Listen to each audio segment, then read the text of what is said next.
అందిన ఆకాశం అనే చిన్న కథ చెప్పుకుందాము.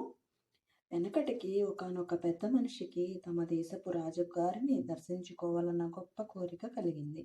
వెంటనే అతడు కోటలో ఉద్యోగం చేసే తన స్నేహితుడితో కలిసి ఉత్సాహంగా రాజభవనానికి బయలుదేరాడు. ఇద్దరూ కలిసి రాజభవనంలోకి ప్రవేశించి మొదటి ద్వారాన్ని చేరేసరికి అక్కడ పెద్ద సింహాసనంపై దర్పంగా కూర్చొని ఉన్న ఒక వ్యక్తి కనిపించాడు. చుట్టూ పరివారంతో వైభవంగా వెలిగిపోతున్న అతన్ని చూసి, వీరేనా రాజుగారు అని ఆశ్చర్యంగా అడిగాడు పెద్ద మనిషి. అతడి స్నేహితుడు కాదు అంటూ అతడిని రెండవ ద్వారం దగ్గరికి తీసుకొని వెళ్ళాడు. రెండవ ద్వారం మరింత కోలాహలంగా మరింత వైభవంగా ఉంది. అక్కడ ఇంకా ఎత్తైన సింహాసనంపై రాజసం ఉట్టిపడుతూ చుట్టూ పరివారంతో కూర్చొని ఉన్న వ్యక్తిని చూసి, ఖచ్చితంగా వీరే రాజుగారై ఉంటారు అనుకుంటూ స్నేహితుడి వైపు చూశాడు పెద్ద మనిషి. ఆ స్నేహితుడు నవ్వుతూ తల అడ్డంగా ఊపి పెద్ద మనిషిని ఇంకా ముందుకు తీసుకెళ్ళాడు.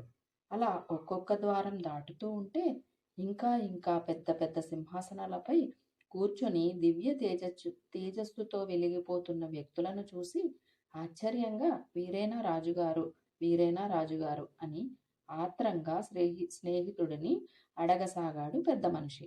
కాదు కాదు అంటూ ఆ స్నేహితుడు పెద్ద మనిషిని ఇంకా ఇంకా ముందుకు తీసుకొని వెళుతూ ఉండగా చివరికి 7వ ద్వారం దగ్గరికి వచ్చేసరికి ఇక ఆ పెద్ద మనిషికి వీరేనా రాజుగారు అని అడగాల్సిన అవసరం కలగలేదు. ఎందుకంటే అక్కడ సహస్ర కోటి సూర్యకాంతి ప్రభలతో కూడిన దివ్య తేజస్సుతో వెలిగిపోతూ పెద్ద సింహాసనంపై కూర్చొని ఉన్న రాజుగారి దివ్య తేజస్సులోనే తాను ఉన్నానని గ్రహించిన అతడు నోట మాట రాక నిలబడిపోయాడు.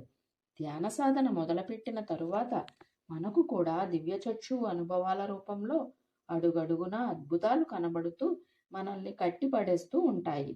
వాటిని చూస్తూ అక్కడే ఆగిపోకుండా వాటిని దాటి ఇంకా ముందుకు వెళుతూ ఉంటేనే అనంత కోటి సూర్యకాంతి ప్రభలతో వెలిగిపోయే మన స్వీయ ఆత్మ మనకు సాక్షాత్కరిస్తుంది.